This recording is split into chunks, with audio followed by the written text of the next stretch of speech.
Good evening, everybody, and welcome into the final episode of Season 6, documenting the 2022 NFL season here on the Lions Grid. It's our last episode for the 2022 season. The 2023 season is actually only a few days away. The start of the new league year is actually March 15th.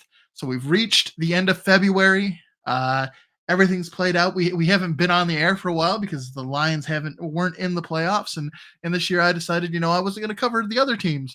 We're sort of focused on the Lions here, so unfortunately they were able to beat the Packers, but they weren't able to advance the playoffs. So that meant we had a few weeks off here as we sort of got to watch the rest of the season unfold without the Lions. But there have been a lot of developments over that time. So we just wanted to do a sort of final wrap it up episode, taking a look back at the 2022 season and getting us ready for heading into the 2023 season, which is just around the corner. But before we get started with that, popping up on your screen right now is a QRC code or a QR code that you can scan. And if you follow that link there using that QR code, it will take you to my Extra Life fundraiser page. Extra Life is a fundraiser that works with Children's Miracle Network hospitals to raise critical funds to help support children and their families that are patients at these hospitals. In particular, the money that you donate if you go to my fundraiser page benefits children at Beaumont Children's Hospital here in Southeast Michigan. All of the money stays local and goes to those families that are seeking those families and children who are being treated at the Royal Oak facility. So if you have the means, please do scan that QRC code. I want to thank you for your generosity and support. I think one of the things that we'll be doing moving forward into season 7 as we cover the 2023 season is try and highlight Extra Life a little bit more. It is something that I do outside of the Lions Grid, but I think it's great to incorporate it here too because it is a very worthwhile cause and one that I think is good to support. So without any further ado, though, I think the first point to start with, even though I said we weren't covering the other teams, is to obviously acknowledge that the Kansas City Chiefs won the Super Bowl. Congrats to them. Congrats to Andy Reid, Patrick Mahomes. When Mahomes got hurt, I really thought that was like the recipe for them to. He seemed to re-aggravate that ankle sprain, and I really thought that was going to be the recipe for disaster for them. But they hung in there. There were some questionable calls from referees at some points during that game. But ultimately they fought back and put themselves in a position to win that game. So congratulations to the Chiefs. It was a very entertaining Super Bowl, seeing them sort of trade blow for blow with the Eagles. And really, I have no complaints, no notes. It was good. Um, but hopefully, we were treated and spoiled this season so that at the end of the year, we were watching meaningful games with the Detroit Lions. If we can continue that so that goes into the playoffs, so throughout the entire NFL season and postseason, we are seeing the Lions play meaningful games. I will be just happy as a pig wallowing in some mud because that is just it felt so good to have the last game of the season actually means something for the Lions. Yes, because they flexed it. We found out that the Lions didn't have a chance to make the playoffs. But just being in that position where they had a shot heading into the last week of the season to be in the playoffs and then have the ability to spoil the Packers playoff hopes, that was something that very rare for us Lions fans, very rare air to be in that position, and something that was fantastic. So if we can do more of that in the years to come, I am all here for it. So we talked about the Kansas City Chiefs getting their Super Bowl, their accolades for the end of the year. Some important things with the Lions: we had 4 players actually make the Pro Bowl. Yes, the majority of them were sort of relief players. There were other people selected ahead of them for the Pro Bowl, and they did decline the invite so that these Lions players ultimately got bumped up into their positions. But we sent St. Brown, Sewell, Ragnow, and Goff to the Pro Bowl. It was the first. They switched up the Pro Bowl format this year. It was no longer AFC versus NFC. It was more skills based and things like that. Was entertaining, but I certainly didn't watch all of it because it went on for a couple of days, and just it seemed to drag on a little bit there, but it was still entertaining, great to see some of the Lions players, especially when we look at two people from the offensive line making it there. Great to see the Lions starting to get these players to get some recognition across the league is being talented, important players. Something that is going to really help us. Those four I think, are very key to the success of the Lions offense here in 2023. So hopefully they'll be able to build upon the success they had here in 2022. And instead of just being alternates making the Pro Bowl, maybe they are the starters themselves. They are named there directly. That would be fantastic to see. Um, Also, in year end of the War to News, Aiden Hutchinson finished second for Defensive Rookie of the Year. Obviously, Sauce Gardner. Um, it's rare that you take a cornerback in the draft and he becomes like a shutdown. Like he became Darrell Revis. You did not want to throw to his side of the field, and they didn't.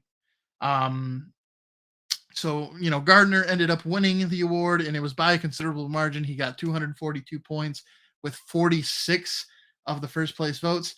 Aiden Hutchinson did finish in second. He had 129 points and received three first place votes.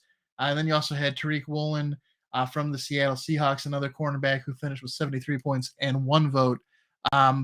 So Sauce definitely ran away with it, but Hutchinson was there. He got some recognition, and hopefully, I think there were points in the early part of last season where we were talking about Hutchinson potentially being a bust, about him being another high draft pick that wasn't going to work out for the Lions. He got things figured out throughout the season and put himself into a position where his play warranted him in this discussion for Defensive Rookie of the Year. And I think there are certainly people out there who feel that he had better stats than Sauce. Now, part of that is because Sauce was so intimidating to other teams that people didn't throw it over to Gardner's side. Like they did not challenge him because they knew if you did, you were going to get burned. That speaks volumes to what Sauce Gardner brings to the table. But I think it doesn't take away from what Aiden Hutchinson did either. He established himself as a player, as hopefully a cornerstone player for this Lions defense moving forward, and we're going to look for him to continue that here in his sophomore season. We don't want to see a slump. We don't want to see him regress. If he can carry this momentum forward, it's going to be huge for the Detroit Lions as they look to head into the 2023 season and beyond. Another important thing, which is a switch. So if you're one of those people that still believes in the SOL, the same old Lions curse, I think one of the most interesting things that happened for me so far in this offseason is, you had two offensive coordinators. I almost thought for sure Ben Johnson was going to be gone. And I knew there was a chance that Aaron Glenn may leave as well. But both of those coordinators are coming back, and there was definitely interest in them across the league. I don't know if they were actually going to be offered one of those head coaching positions they were interviewing for, but ultimately they decided to remove their names from consideration and say, no, I want to come back to Detroit. I like what we have going on there. We're building things in the right way. And so both of those coaches decided to come back to the Lions. They got a bit of a pay bump. And I think it really speaks to a very much, you're talking about the culture shift with the Lions. How many times have we heard of coaches or players saying, no, that's okay. I want to go back to the Lions because I like what's going on there. I like what they're building. I like the momentum that the franchise has. Those are new things for us. So it's very exciting as we are trying to build upon that momentum we've generated here in the 2022 season, that people are recognizing that in the league and willing to say, yes, I could go somewhere else, but I want to be part of this Lions organization. And it's going to be hard, I think, for Ben Johnson and Jared Goff, almost impossible for them to have the same year they had this year, because this year was fantastic. Like it was a great year. But that being said, I feel much more comfortable about their chances of recreating it or something similar because you're keeping them together. That consistency's there. I know I saw a quote from Ben Johnson talking about where they're at now. It's like they're talking calculus, whereas last year at this point in time they were talking like pre-algebra. So they're this offense is, I think, going to continue to develop, continue to get better, and as long as the offensive line can keep performing at the level it has been, and giving Jared Goff the time he needs, and he can continue to take care of the football, uh, looking really good on the offensive side of things. And then Aaron Glenn, they did end up, I think it was back in October 31st, they made a change with the cornerback coaching staff. And the defense, I think, is definitely the side of the football that needs the most help. I think it's the side that is the least talented. But I think Aaron Glenn did a good job of course correcting, minus the Carolina Panthers game, because that Carolina Panthers game was awful, giving up that many rushing yards to them when they want to run the ball. That was rough. But outside of that game, I liked what Aaron Glenn and the Lions defense did. Um, and hopefully they can continue that here in 2023. Obviously, one of the things about Dan Campbell and his coaching staff is he has a lot of former players as part of that coaching staff, and he's known as sort of that player's coach. And so I think another thing that has me excited, another offseason move, was that they brought in former Detroit Lion, Mr. Dre Bly, to be the new cornerbacks coach. They also brought in former NFL tight end Steve Hayden as the tight ends coach. So again, two former players coming in, and it just really, I think it speaks to the culture that Dan Campbell and the Lions have cultivated. And certainly is going to be interesting to see how, especially at that cornerback position. There's rumblings about a couple different ways they could go. They could sign and maybe trade for a Jalen Ramsey, maybe sign a free agent. Definitely taking someone in the draft is an option. So I think keeping an eye on Dre Bly and those cornerbacks in particular is going to be interesting because we saw that was a position of an area of struggle for them. I think the corner position, you had a Mario Warrior who was really playing at a very high level when Jeff Okuda was struggling, and then they sort of like flipped. Now Warrior is struggling and Jeff Okuda is playing at a high level, and so there's definitely the cornerback position is a position of need. They need more talent at that position, more depth.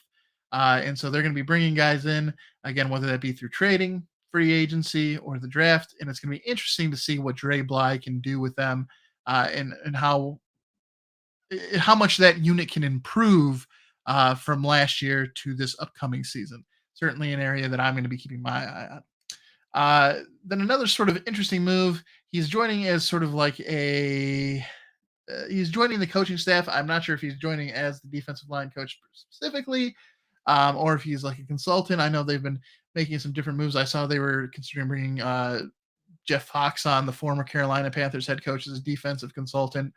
So they're definitely looking to improve the play of the defense.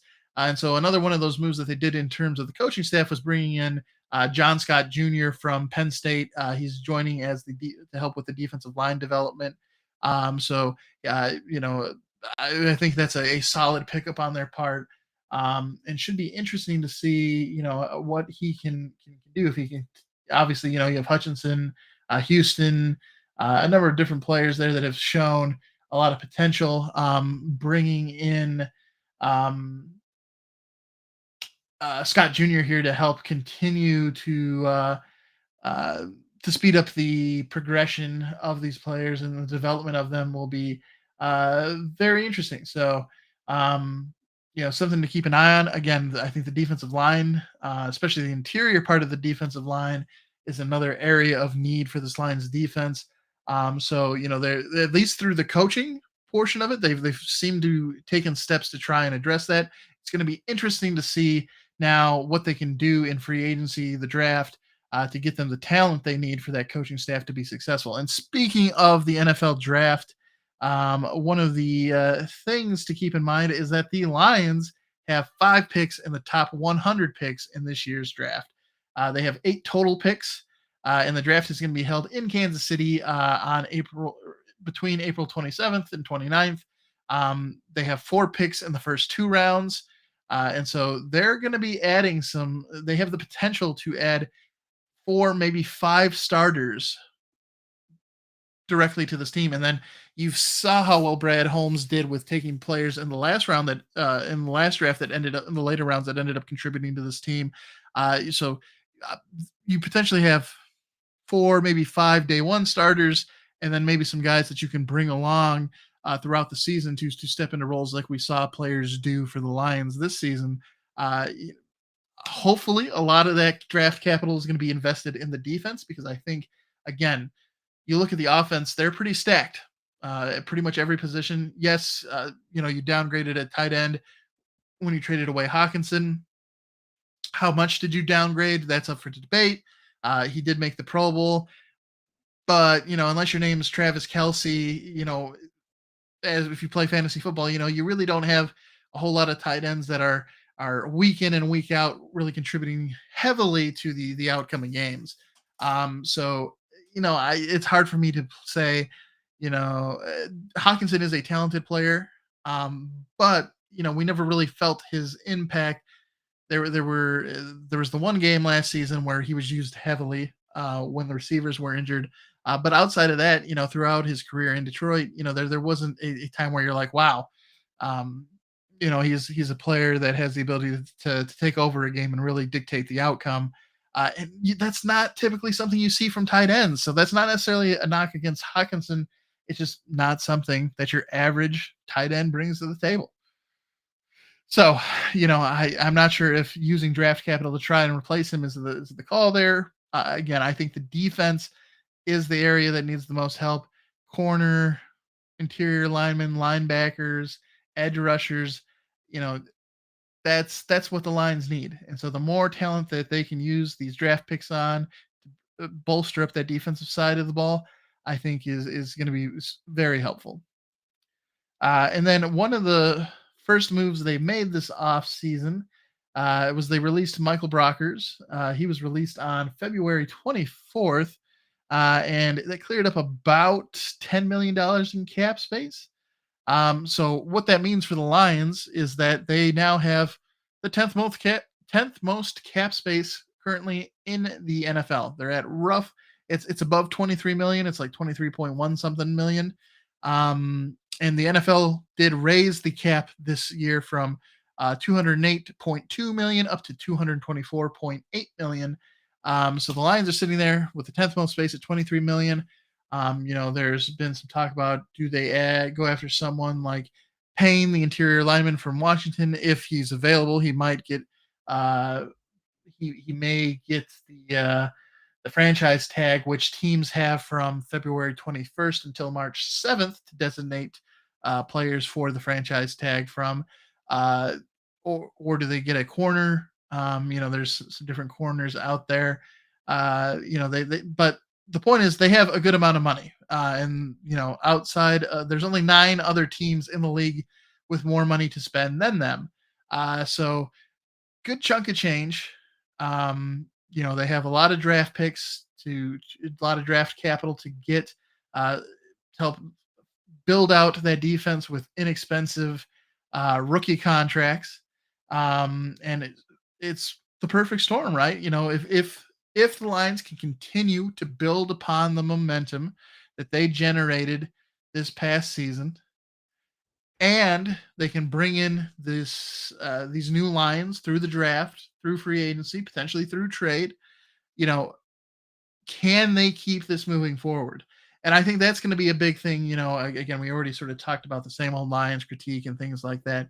I think one of the things that will really help change the mind of people is if the Lions can continue to grow, right? Because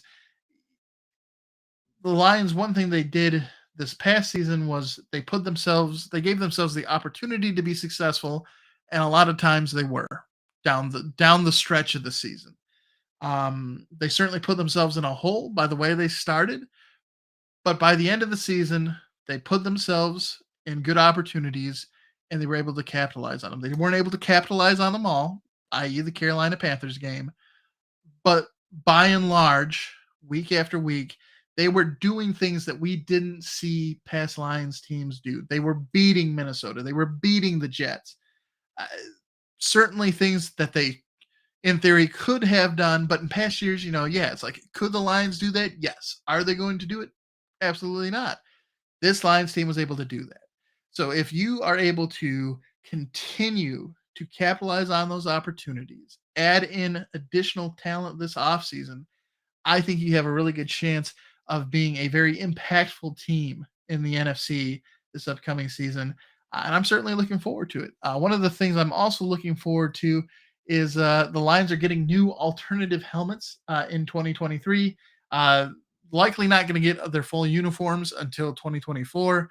I know they're still wearing the same uniforms they've had since 2020 or 2017, and it's typically 5 years is what the NFL makes teams wait between making big changes to their kits.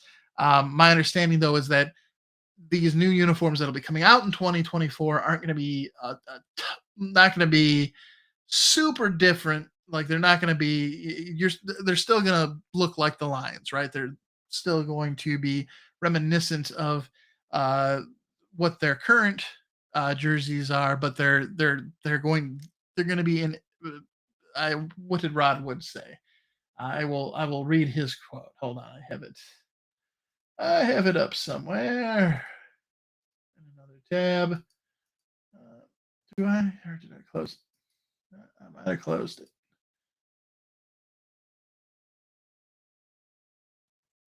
Looks like I closed it. Well, anyways, he's. Oh no, here we go. Here we go. Here we go.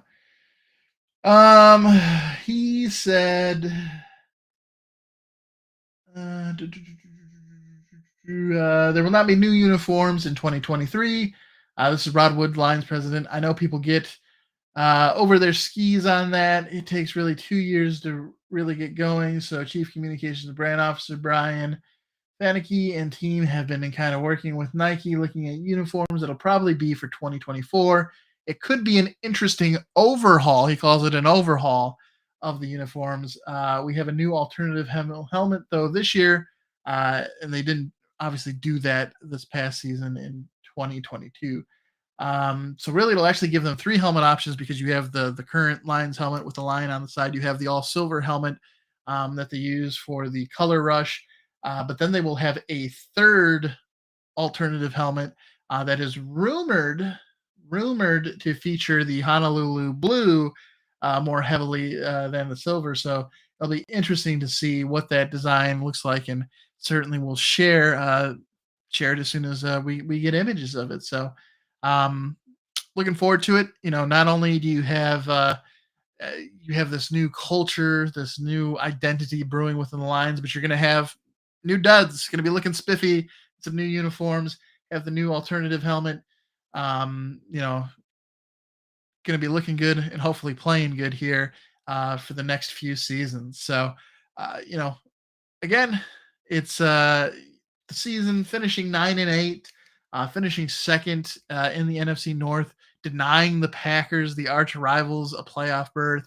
Uh, you know, we checked a lot of boxes here in 2022 for a Lions team who started off horribly, and people had given up on their ability to continue to persevere, to get better week after week, and really stay hungry was impressive.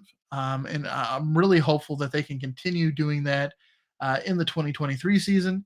I think they have a lot of opportunity with the cap space and their draft picks to really improve the team, and hopefully they'll invest a lot of that on the defensive side of the ball, where I think most of that help is needed. But a lot of reasons to be excited for the Detroit Lions in 2023. Um, so, looking forward to it. We will be back in a season 7 of the Lions Grid covering everything. As I mentioned, the new league year starts on March 15th. I don't know if I'm going to be doing an episode on March 16th saying, hey, we kicked off the new year of the league. The draft is in April. As more news starts to break and things like that, I may definitely going to be doing episodes in the off season before the preseason, sort of following the Lions moves and talking about it and the reactions and things like that. Um, But the schedule is going to be a little more sporadic. It's really going to be dependent on what all the Lions do. How big of movers and shakers they are, and what sort of news we have to cover. So there's no way of knowing that until we dive in. But only have to wait till March 15th for that new league season to start. So that'll be that's the day to watch out for. Again, teams have until March 7th to designate players for the franchise tag, and so we'll keep an eye on that as well. But definitely a lot of interest around the Lions headed here into this upcoming season, and I really hope that they can sort of deliver on this momentum and potential that we are seeing with them. All right. Before we close out today's episode, once again, just want to do a quick plug for Extra Life. You can see the QR code on the screen. If you go ahead and scan that QR code, it will take you over to my fundraising page where we are trying to raise $3,000 this year to help support Beaumont's Children's Hospital in Royal Oak, Michigan. The money goes to help with life saving care, helps provide them with the equipment they need to take care of the patients, as well as doing training and things like that, and making sure that the patients and their families are taken care of as they are sort of going through really the roughest time in their life.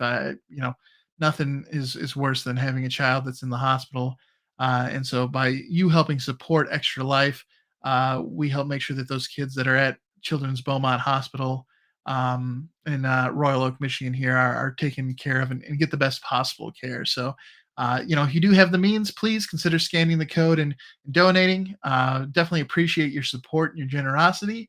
And that's something, again, that we're just going to look to sort of keep plugging away and keep trying to raise awareness about Extra Life um, as we move into season 7 of the Lions Grid and we start covering the 2023 season. So, that'll do it for today's episode and season 6 of the Lions Grid. Hard to believe we've done 6 seasons. I will give myself a little bit of a pat on the back because this was sort of the first year we made it through all 18 games doing episodes. I guess we didn't do all 18 games because I was over in India, and unfortunately the internet connection wasn't good enough to do the episodes from there. But this is the most complete season of the Lions Grid that we've done. Again, I do this all for fun and for the giggles. Follow the NFL pretty regularly. Live here in Detroit, or not in Detroit. I live in Auburn Hills, and I live in Michigan, and so the Detroit Lions are obviously the big team in my market. So certainly have grown more affectionate towards them too as I've been doing the Lions Grid. People who know me know that I have been a pretty big Green Bay Packers fan for most of my life. But ever since I've been doing the Lions Grid, I've really there's a soft spot here now in the old heart for the Lions, and I definitely want to see them do well. And also, as a Packers fan, I'm really tired of Aaron Rodgers and his nonsense. So, um, yeah, yeah. But lots of excitement here for the 2023 season. I want to thank everybody who, whether you joined us live or you were watching the recordings, and whether you're on YouTube, Facebook, Twitch, or Twitter, whatever your preferred channel for viewing it is, we definitely appreciate you supporting the Lions Grid here. And hopefully you'll join us for season 7, and we'll be able to talk a lot more about some Lions victories. All right. I want to thank everybody again for tuning in, and we'll catch you during the 2023 season. Bye bye for now.